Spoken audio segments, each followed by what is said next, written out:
মানব জীবনের সবচেয়ে মৌলিক এবং শক্তিশালী চালিকা শক্তি সম্ভবত ভালোবাসা। এটি কেবল দুটি মানুষের মধ্যে সীমাবদ্ধ একটি রোম্যান্টিক অনুভূতি নয়, এটি একটি অস্তিত্বের ভিত্তি। মাতৃস্নেহে, পিতৃশাসনে, বন্ধুর নির্ভরতায়, সন্তানের হাসিতে, এমনকি প্রকৃতির বিশালতার মধ্যেও আমরা ভালোবাসার সন্ধান করি। এই ভালোবাসা যখন জীবনে পর্যাপ্ত পরিমাণে থাকে তখন মানুষ নিজেকে সম্পূর্ণ মনে করে। তখন তার ভিতরে সৃষ্টিশীলতা বিকশিত হয়, সহানুভূতি জন্মায় এবং পৃথিবীটা বসবাসের যোগ্য বলে মনে হয়। কিন্তু যখন এই ভালোবাসার জমিতে খরা নামে তখন হৃদয় এক ঊষর মরুভূমিতে পরিণত হয়। তখন সেই শূন্যতা থেকে জন্ম নেয় এক ভয়ঙ্কর বিষ, আর সেই বিষে আক্রান্ত মানুষ কখনো কখনো নিজের অজান্তেই অন্যের সর্বনাশ ডেকে আনে। জীবনে ভালোবাসার অভাব আছে মানেই এই নয় অন্যের সর্বনাশ করবেন। এই বাক্যটি একটি কেবল নৈতিক উপদেশ নয়, এটি মানব মনোবিজ্ঞানের এক গভীর এবং অন্ধকার অধ্যায়ের দিকে ইঙ্গিত করে। যে মানুষটি নিজের জীবনে ভালোবাসা পায়নি সে প্রায়শই দুটি পথের একটি বেছে নেয়। প্রথম পথটি হল আত্মনির্মাণ এবং উত্তরণের। সে নিজের ক্ষতগুলোকে চিনে সেগুলোকে নিরাময় করার চেষ্টা করে এবং শপথ নেয় যে যে যন্ত্রণা সে পেয়েছে তা যেন অন্য কাউকে পেতে না হয়। এই পথ অত্যন্ত কঠিন, দীর্ঘ এবং এতে প্রয়োজন হয় প্রচণ্ড আত্মিক শক্তির। আর দ্বিতীয় পথটি খুবই সহজ, পিচ্ছিল এবং ধ্বংসাত্মক। এই পথে চলা মানুষটি তার ভেতরের শূন্যতাকে একটি অস্ত্র হিসেবে ব্যবহার করে। সে ভাবে আমি যা পাইনি তা অন্য কেউ পেতে দেব না। এই ভাবনা থেকে শুরু হয় অন্যের জীবনকে অভিশপ্ত করে তোলার এক অশুভ খেলা। এই ধ্বংসাত্মক মনোবৃত্তির উদয় কোথায়? এর গভীরে প্রবেশ করলে দেখা যায় এটি এক ধরনের বিকৃত প্রতিরক্ষা ব্যবস্থা, কমপ্লিকেটেড ডিফেন্স মেকানিজম। যে শিশু শৈশবে বাবা মায়ের অবহেলা, শারীরিক ও মানসিক নির্যাতনের শিকার হয়েছে তার মধ্যে জগৎ এবং সম্পর্ক নিয়ে এক গভীর অবিশ্বাস এবং নিরাপত্তাহীনতা তৈরি হয়। সে শেখে যে ভালোবাসা হচ্ছে একটি শর্তাধীন বিষয় যা যে কোনো মুহূর্তে ছিনিয়ে নেওয়া যেতে পারে। বড় হয়ে এই মানুষটি যখন কোনো সম্পর্কে জড়ায় সে অবচেতনভাবেই সেই পুরনো ক্ষতের পুনরাবৃত্তি করে। সে হয়তো সঙ্গীকে প্রচণ্ড ভালোবাসা দেয়, কিন্তু তার গভীরে লুকিয়ে থাকে এক ভয়, কখন তাকে আবার একা করে দেওয়া হবে। এই ভয় থেকেই সে সম্পর্কটিকে নিয়ন্ত্রণ করার চেষ্টা করে। যখন সে বুঝতে পারে যে সম্পর্কটি তার নিয়ন্ত্রণের বাইরে চলে যাচ্ছে বা সে কাঙ্ক্ষিত ভালোবাসা পাচ্ছে না, তখন সে প্রতিশোধ পরায়ণ হয়ে ওঠে। সে সঙ্গীকে মানসিকভাবে এমনভাবে ভেঙে দিতে চায় যাতে সেই মানুষটি আর কখনো কাউকে বিশ্বাস করতে না পারে। সে আসলে নিজের শৈশবের অসহায়ত্বকে অন্যের উপর প্রক্ষেপ করে এক বিকৃত আনন্দ লাভ করে।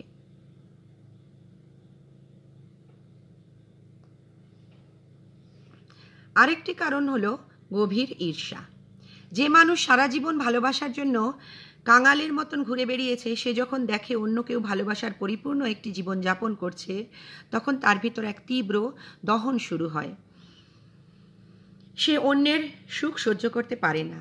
এই ঈর্ষা থেকে সে অন্যের সম্পর্ক ভাঙার চেষ্টা করে, তাদের মধ্যে সন্দেহ এবং অবিশ্বাসের বীজ বপন করে। তার যুক্তি খুব সরল, এই পৃথিবীতে যদি সুখ নামক কিছু থাকে এবং তা যদি আমার জন্য না হয় তাহলে অন্য কারোর জন্য হতে পারবে না। এটি অনেকটা সেই শিশুর মতো যে নিজের খেলনা নেই বলে অন্যের সুন্দর খেলনাটিও ভেঙে দেয়। এই ধরনের মানুষ অন্যের হাসির মধ্যে নিজের কান্নার প্রতিধ্বনি শুনতে পায় এবং সেই হাসি থামিয়ে দিয়ে সে সাময়িক শান্তি অনুভব করে। নিজে পাননি বলেই যে অন্যকে ব্যবহার করে ছেড়ে দেবেন একটা অভিশপ্ত জীবন ভোগের জন্য, এই প্রবণতাটি আধুনিক সম্পর্কের ক্ষেত্রে এক ভয়াবহ রূপ নিয়েছে।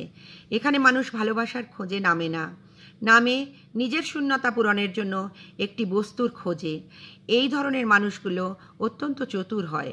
তারা শিকারকে চিহ্নিত করে, তার দুর্বলতাকে বোঝে এবং ঠিক জায়গাগুলোতেই ভালোবাসার প্রলেপ দেয়। যে মানুষটি হয়তো একাকিত্বে ভুগছে তাকে এরা সঙ্গ দেয়, যার আত্মবিশ্বাসের অভাব তাকে প্রশংসায় ভরিয়ে দেয়। কিছুদিনেই শিকার সম্পূর্ণরূপে তাদের উপর নির্ভরশীল হয়ে পড়ে। সে ভাবতে শুরু করে যে অবশেষে সে তার জীবনের সঠিক মানুষটি খুঁজে পেয়েছে। কিন্তু শিকারীর উদ্দেশ্য ভালোবাসা দেওয়া নয়, সাময়িকভাবে নিজের একাকিত্ব, অতৃপ্তি বা শারীরিক চাহিদা পূরণের ইচ্ছা। যখন তার সেই প্রয়োজন ফুরিয়ে যায়, অথবা যখন সে আরও ভালো কোনো শিকারের সন্ধান পায়, তখন সে কোনো দ্বিধা না করেই আগের মানুষটিকে আবর্জনার মতো ছুঁড়ে ফেলে দেয়। সে কোনো ব্যাখ্যা দেয় না, কোনো কারণ দর্শায় না, অথবা এমন সব মিথ্যে অজুহাত দেয় যে ভুক্তভোগীর আত্মসম্মানকে চূর্ণ বিচূর্ণ করে দেয়। এরপর কি হয়? যে মানুষটিকে ব্যবহার করে ছেড়ে দেওয়া হলো তার জীবনটা সত্যিই এক অভিশপ্ত বৃত্তে আটকে যায়। তার পৃথিবী থেকে বিশ্বাস শব্দটি মুছে যায়। সে প্রত্যেক নতুন মানুষকে সন্দেহের চোখে দেখতে শুরু করে। তার মনে হতে থাকে হয়তো তার নিজের মধ্যেই কোনো বড় খামতি আছে, যার জন্য কেউ তাকে ভালোবাসতে পারে না। এই আত্মগ্লানি, হতাশা এবং একাকিত্ব তাকে ঘিরে ধরে। সে আর সহজে কাউকে বিশ্বাস করতে পারে না, নতুন করে সম্পর্ক গড়তে ভয় পায়। যে মানুষটি একদিন ভালোবাসায় পরিপূর্ণ একটি জীবনের স্বপ্ন দেখত, সে ভালোবাসাকে ভয় পেতে শুরু করে। তার জীবনটা হয়ে ওঠে এক দীর্ঘস্থায়ী ট্রমা। যে আঘাত সে পেয়েছে তা তার পরবর্তী সম্পর্কের উপর ছায়া ফেলে। যারা এই কাজটি এভাবেই একটি মানুষের শূন্যতা অন্য একটি মানুষের জীবনকে অভিশপ্ত করে তোলে। যারা এই কাজটি করে তারা কি সুখী হয়? বাহ্যিকভাবে হয়তো মনে হতে পারে তারা বিজয়ী, তারা একজনকে ছেড়ে আরেকজনের কাছে যায়, জীবনকে উপভোগ করে, কিন্তু আদতে তাদের ভিতরের শূন্যতা আরও গভীর হতে থাকে। প্রতিটি নতুন সম্পর্কের পর তাদের আত্মা আরও ক্ষতিগ্রস্ত হয়। তারা ভালোবাসার আসল গভীরতা কোনোদিনই অনুভব করতে পারে না। তাদের জীবনটা হয় অনেকটা জলের উপরে তেলের মতো, সবার সাথে মিশে আছে বলে মনে হলেও আসলে সে একা এবং বিচ্ছিন্ন।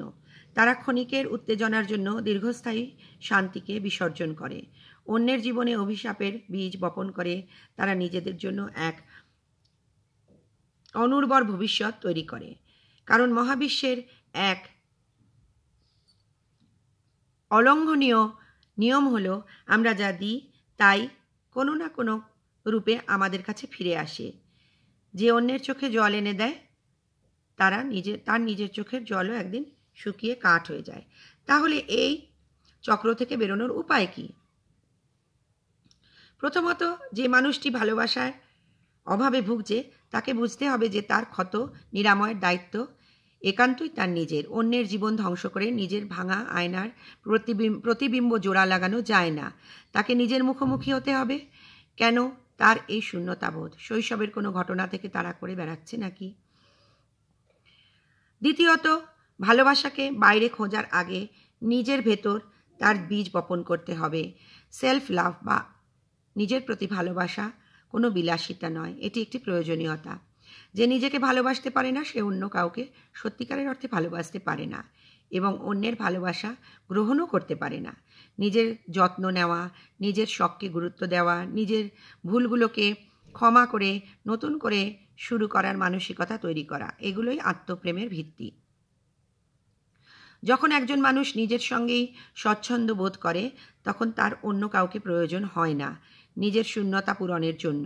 তখন সে যদি কোনো সম্পর্কে জড়ায় সেটি হয় প্রয়োজনের সম্পর্ক নয়, বরং ভাগ করে নেওয়ার সম্পর্ক। তৃতীয়ত এবং সবচেয়ে গুরুত্বপূর্ণ হলো অনুভূতির বিকাশ ঘটানো। অন্যের জায়গায় নিজের নিজেকে কল্পনা করার ক্ষমতা, এটাই মানুষকে পশু থেকে আলাদা করে। অন্যকে আঘাত করার আগে এক মুহূর্তের জন্য ভাবা উচিত, এই একই কাজ যদি আমার সাথে করা হতো তাহলে আমার কেমন লাগতো। এই একটি প্রশ্নই অনেক সর্বনাশকে অঙ্কুরেই বিনষ্ট করে দিতে পারে। বুঝতে হবে যে পৃথিবীতে প্রতিটি মানুষেরই একটি হৃদয় আছে যা ভালোবাসার পূর্ণতা চায়, আঘাতে রক্তাক্ত হতে নয়।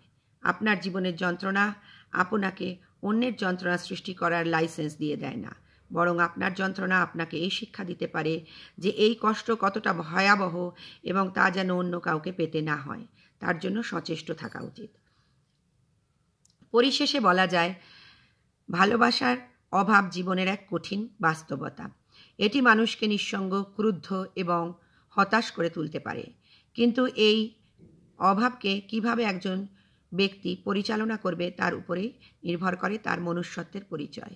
সে কি তার ভেতরের মরুভূমিকে বিস্তৃত করবে এবং অন্যের সবুজ বাগানকে জ্বালিয়ে দেবে, নাকি সে নিজের মরুভূমিতেই আত্মপ্রেমের জল সিঞ্চন করে একটি মরুদ্যান তৈরি করার চেষ্টা করবে। যে মানুষ নিজের অপূর্ণতাকে অন্যের সর্বনাশ করার কারণ হিসেবে ব্যবহার করে, সে আসলে জীবনের কাছে হেরে যাওয়া এক কাপুরুষ। সে নিজের ভেতরের দৈত্যের সাথে লড়াই করার পরিবর্তে সেই দৈত্যকে অন্যের দিকে লেলিয়ে দেয়। কিন্তু সত্যিকারের সাহসী মানুষ সেই যে গভীর অন্ধকারের থেকেও আলোর পথ খোঁজে, যে নিজে ভালোবাসা না পেয়েও পৃথিবীকে ঘৃণা করতে শেখে না, বরং ভালোবাসার ক্ষমতাকে আরও বেশি করে উপলব্ধি করে। সে অন্যের জীবনকে অভিশপ্ত করার পরিবর্তে নিজের ভাঙা টুকরোগুলোকে দিয়েই এমন এক শিল্পকর্ম তৈরি করে যা হয়তো অন্যদের কাছে অনুপ্রেরণার উৎস হয়ে ওঠে। জীবন আপনাকে যা দেয়নি তার জন্য আপনি অন্যের কাছ থেকে কিছু কেড়ে নেওয়ার অধিকারী নন। আপনার শূন্যতা আপনার একার সংগ্রাম। সেই সংগ্রামে জয়ী হওয়ার পথ হলো নিজেকে ভালোবাসা, অন্যকে বোঝা এবং ধ্বংসের পরিবর্তে সৃষ্টির পথে হাঁটা। কারণ অন্যের জীবনে অভিশাপের আধার নামিয়ে নিজের জীবনের আলো জ্বালানো যায় না, তাতে কেবল চারদিকে অন্ধকারই আরও ঘনীভূত হয়। ভালো থাকবেন, সুস্থ থাকবেন, চারিদিকের মানুষদের ভালো রাখবেন, ভালোবাসবেন।